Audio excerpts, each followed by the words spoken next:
How to stay motivated to lose weight. You've set your weight goal, you've planned out your exercise regime, and you've become a member at your local gym. Now, you just have to maintain that level of enthusiasm to reach those numbers. While losing weight may seem a daunting task, a few simple techniques can keep you motivated for the long haul, and allow you to have fun in the process. Maintaining your diet. Avoid fad or crash diets. When you put yourself on a diet of maple syrup and chili powder, it's pretty obvious that you're not going to stick with it. Even diets that are carb-free or all-protein are recipes for non-committal. When something isn't natural and doable, it's bound to be short-lived. There's no quick fix for long-term weight loss. If your diet involves severe calorie limitations, self-induced vomiting, cutting entire categories of foods or only consuming one category, using laxatives or weight loss medications or products, it's not healthy. You'll be better off and more motivated with a diet that makes you look good and feel good for a long, long time.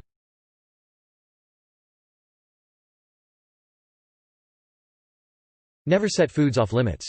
The older we get, the more we think we're not like children, but we still are. If you set 3 toys in front of a child and tell them they can't have the third one, which one will they want to play with? The same goes with your food. If you can't have dessert, you'll want it all the more. So instead of eliminating it, just limit it. Let yourself have a bite. Otherwise you'll just eat everything else. Telling yourself you can't have something just feels terrible. It's a punishment and it starts the negative thinking train rolling down the tracks.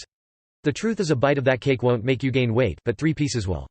So load up on your steamed veggies for dinner and sneak a taste of your friend's dessert while she's not looking. The massive amount of cauliflower you just ingested proves you deserve it.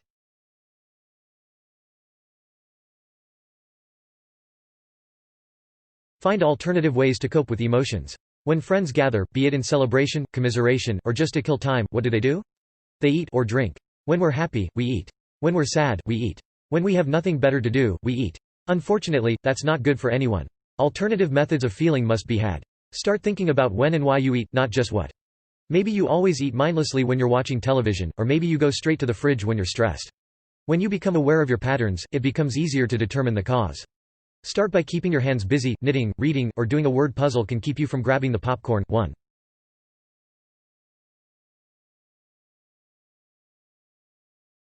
Ask for support. Everything is easier to do when you're not doing it alone. Even if all your family, friends, roommates, strangers you live with couldn't care less about their own health or weight loss, they can make your path to success a bit easier. If they know what your plan is, they'll be less likely to tempt you to the dark side with cookies. A super easy way to find support from like-minded people is to join a group like Weight Watchers.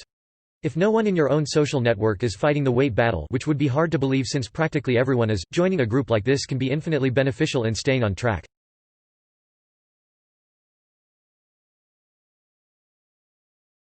Keep a food journal. Those who write down everything they eat are often more successful at losing weight than those who don't. Get a food journaling partner if at all possible.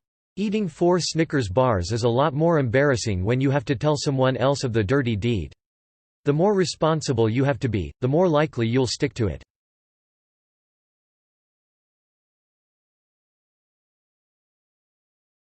Reassess your diet plan. As you diet and lose weight, your body gets used to your new habits and needs fewer calories with each pound you lose.